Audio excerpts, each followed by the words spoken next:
They begin arriving just after 4 o'clock every Friday afternoon.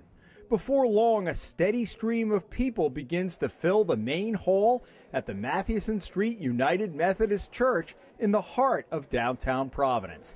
On this hot Friday in July, more than 200 people are here, in part to get out of the heat, but mainly to get something that has been a weekly constant for more than 3 decades, a meal. Right in the middle of the action is Liz McGrath, who has been the driving force behind the Friday evening community meal for nearly 25 years. I always wanted to work in a soup kitchen, and I tried to work at Amos House like 35 years ago, but you needed a set schedule, and I never had one. Liz is a nurse in the surgical intensive care unit at Rhode Island Hospital.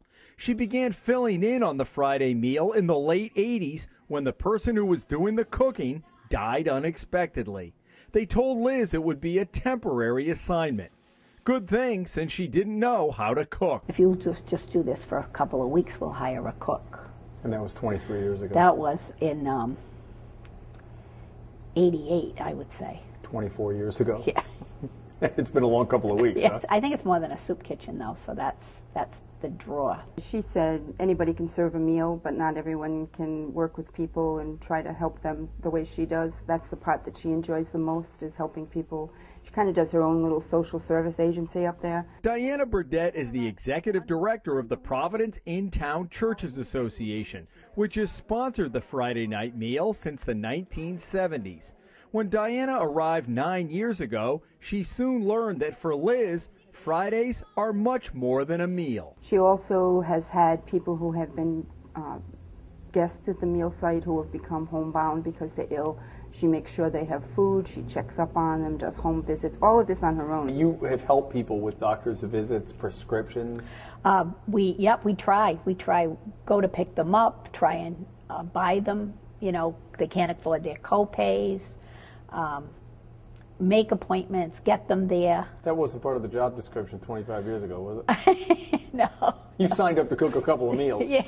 Yeah. Liz, who also works part-time as a nurse practitioner in a doctor's office, begins most Fridays here at the Sam's Club in Seekonk, where she buys the majority of food and supplies for that evening's meal. Another volunteer supplements with a trip to the Rhode Island Community Food Bank.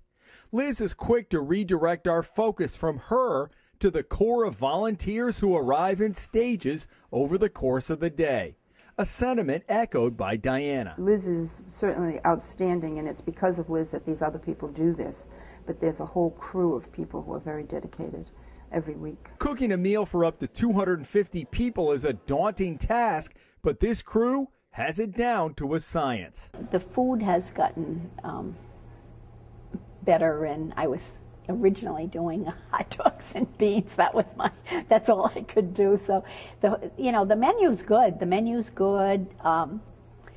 It does depend on the weather. Those ovens, when you put those ovens on, you don't think it's going to happen, but you can hardly breathe in there. It's nice so in January, hot. but not so much in July, huh? During one of last month's heat waves, it was sandwiches, egg salad, 3-bean salad, and a chilled Jell-O fruit salad. A couple of weeks later, chicken salad and pasta salad. And every week they get donated items, from bread stacked up on a table for anyone to take, to clothes, to desserts and other items that come in from a steady stream of donors. Then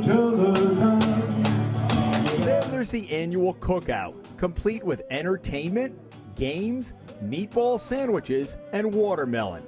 Many come here for the conversation as much as they do the calories. After all, a sit-down meal is special for those who have no place to call home. Happy birthday, my friends!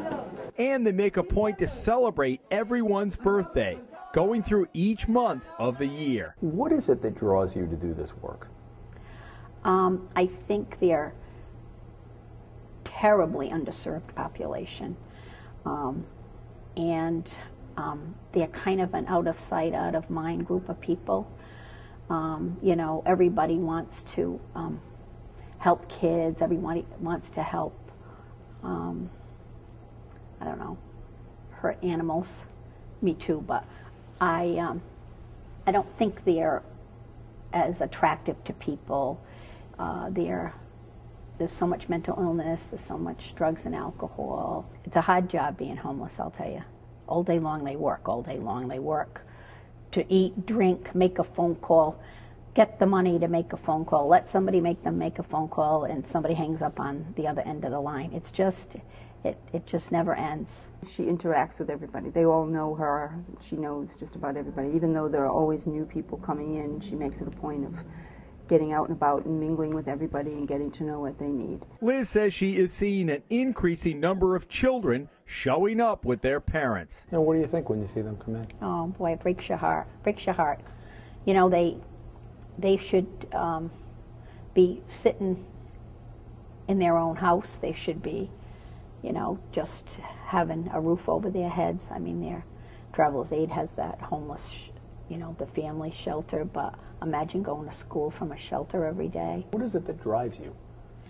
I really think that we're so fortunate by fate. I think by fate. God, fate. We're very, very fortunate. And that's what we need to do. We need to help these people because they don't have the resources and they probably haven't had the opportunities. People think they can make different choices, but you need a certain background to make choices. You need help to make the right choices. Liz and the Friday evening meal have become a constant for many people. A guy came, he said, "Are you still here?" Last week, he hasn't been here since 1990 something, he said. You know, I don't know where he was. People move away and come back. People get out of jail, they come ring the doorbell to see, you know. Did you take here that I as a am. compliment? Yeah. You're still here? Yeah, I did. Yeah, they get out of jail, they've been in jail for years, they come back. Nice to know you're a constant in their I know, lives. I know. Life changes and Liz is still here. Yeah. And she says she hasn't given much thought to how long she'll continue to do it. So you begin in the late 80s. Yeah. And it's going to be your 2 weeks, and they're going to get you a little help, and then all of a sudden it's morphed into... the rest of your life. Yeah, I'm sure sometimes it feels that way. Yeah. I mean, but clearly you wouldn't be doing it if... Oh, I love it. I love it. I love it. In Providence, Jim Hummel for the Hummel Spotlight.